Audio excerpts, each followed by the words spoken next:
સમગ્ર ગુજરાતમાં smart meter લગાવવા બાબતે આમ આદમી પાર્ટી દ્વારા વિરોધ પ્રદર્શન સાથે સુરત જિલ્લા કલેક્ટરને આવેદનપત્રો આપી રજૂઆત કરી છે। ગુજરાતમાં સ્માર્ટ વીજ મીટરને લઈને ભારે વિરોધ થઈ રહ્યો છે। હાલ રાજ્યમાં જ્યાં વીજળીના સ્માર્ટ મીટર મૂકવામાં આવ્યા છે ત્યાં વધુ વીજ બિલ આવતું હોવાની વ્યાપક ફરિયાદો ઉઠી છે।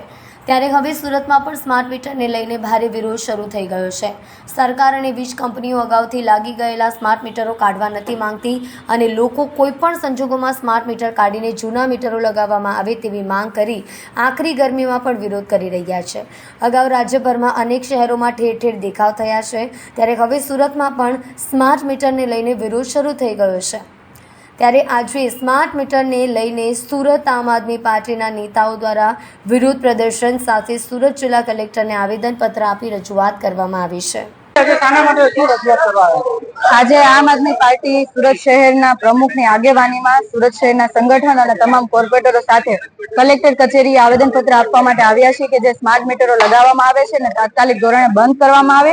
જ્યાં જ્યાં સ્માર્ટ મીટરો લાગી ગયા છે ત્યાં જૂના મીટરો જે હતા એ પાછા લગાવવામાં આવે, કારણ કે અત્યારે આ મોંઘવારીની અંદર લોકો પોતાના ઘરનું ગુજરાન માંડ ચલાવી શકે છે ત્યાં સ્માર્ટ મીટરો લગાવીને લોકોના ખીચામાંથી શા માટે આવી ઉઘાડી લૂંટ કરવી અને સ્માર્ટ મીટરના એટલા કોઈ ફાયદા સરકાર ગણાવી નથી શકી અને આ બાબતે તમામ લોકો વિરોધ કરી રહ્યા છે। વડોદરા, સુરેન્દ્રનગર, સુરત તમામ જગ્યાઓ પર વિરોધ થઈ રહ્યો છે જ્યાં જ્યાં મીટરો લાગી રહ્યા છે। અને વડોદરાની વાત કરીએ તો હમણાં થોડા સમય પહેલા વિડીયોના માધ્યમથી પણ આપણને ખ્યાલ આવ્યો કે 15 દિવસનું 4,000 જે રિચાર્જ કરાવેલું હતું એ 15 દિવસમાં જ પૂરું થઈ ગયું। એટલે આનો મતલબ એવો સ્માર્ટ મીટર આવશે તો પહેલા રિચાર્જ કરાવવાનું પછી વીજળી વાપરવાની। એટલે આ સરકાર ગુજરાતની જનતાને ચોર સમજે છે કે આ જનતા જે વીજળીનું બિલ છે ચૂકવી નથી શકતી એટલા માટે રિચાર્જ કરાવીને પછી વીજળી વાપરવાની વાત કરે છે। પણ અમે આ સરકારને કહેવા માંગીએ છીએ કે અત્યાર સુધી કોઈ એવા કિસ્સાઓ બનતા નથી કે વીજળી ચોરી થતી હોય અને જો ચોરી થતી હોય તો એમના પૂરતો જ દંડ હોવો જોઈએ, નહીં કે તમામ લોકો પ્રત્યે।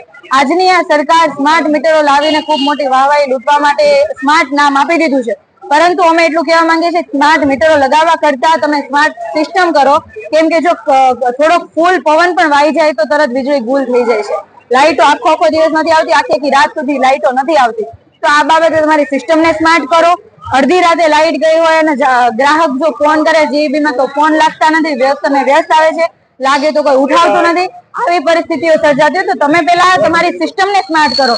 ગામડાઓની અંદર હજી પણ તમે 24 કલાક સુધી વીજળી આપી નથી શક્યા તો તમે કઈ સ્માર્ટ મીટર લગાવવાની વાત કરો? એટલે આનો મતલબ પોતે નિષ્ફળ નીવડ્યા છે તો ચાલશે, પણ લોકોના ખીચામાંથી સ્માર્ટ રીતે કઈ રીતના ઉગાડી લૂંટ કરવી એના માટેનું સ્માર્ટ મીટરનું કાવતરું લાવ્યા છે જે તાત્કાલિક ધોરણે બંધ કરવામાં આવે। જો બંધ કરવામાં નહીં આવે તો તમામ લોકોને સાથે રાખીને ખૂબ મોટા પાયે આંદોલન કરીશું। એ બાબતે કલેક્ટરને આવેદનપત્ર આપવા આવ્યા છે।